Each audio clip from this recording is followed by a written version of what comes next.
The antelope ripped off the mask from its face in a sudden motion. No one expected that this seemingly gentle herbivore would have fangs as sharp as a predator's and that it would actually be the top leader of this pride of lions. It turned out that he was a hybrid of dangling and a leopard. Though he looked frail, he was ruthlessly cunning. Even the lion pride, famous for their ferocity, bowed to him without question. ここに部外者がいるね。お前ら、俺のこと舐めてんのか？鼻から匂いで分かってんだよ。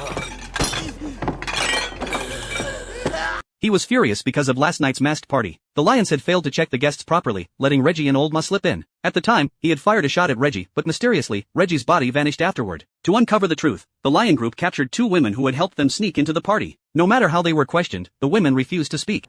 知らないよ。仕方ねえな。ここまでだ。俺たちも手ぶらじゃ帰れねえんだよ。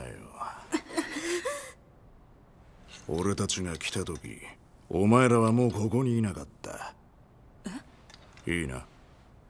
The women thought their lives were over. Unexpectedly, the third in command cut the ropes binding them. He had promised Louis he would protect them, and even if it meant risking Merlong's wrath, he intended to keep his word. While everyone was contemplating how to deal with Merlong, Louis's familiar antlers came into view. He had infiltrated the black market while investigating the genius beverage. The lion pride followed closely, and the third in command didn't hesitate to draw his gun because they had agreed that anyone entering the black market should be shot on sight. It turned out to be a false alarm. Louis simply needed to switch positions, giving both sides an out. Clearly, in the third in command's mind, Louis was still the boss. They then took Louis to the lion group to treat his injuries. The antlers were left behind as a keepsake. Observant as always, Louis noticed that his brothers looked exhausted. He learned that Merlong had decreed they could only eat meat twice a month, and if they had more, they would be beaten. Louis felt sympathy but was powerless to intervene. He also took the opportunity to ask the pride about genius beverages. Everyone exchanged uneasy glances. It was part of the lion group's operations. Just then, Merlong returned, breaking the awkward silence. To avoid his suspicion, everyone quickly cleaned up, and the third in command thoughtfully used his coat to mask Louis's scent. No sooner had Louis hidden than Merlong walked in casually with a box. To everyone's surprise, it contained their comrades. Apparently, he hadn't guarded the door well that night, which allowed Reggie and Old Ma to get into the party. During dinner, Merlong had initially demanded the women prepare the meal. They tricked him with mouse meat, instantly setting off his temper. In his eyes, the lion pride was just big cats. He alone decided what to eat, and he could smell other animals' scents. Louis was at a loss. Curly admitted his mistake without betraying Louis, confessing only that he had secretly bought deer meat at the black market, presenting the antlers as proof. Merlong was ready to punish him, but seeing his sincerity, he spared him this time, with a warning that it must not happen again. Because of this, Louis escaped harm. While hiding, he discovered the lion group's secret trade in genius beverages. This revelation left him deep in thought, knowing that further investigation would directly endanger his brothers.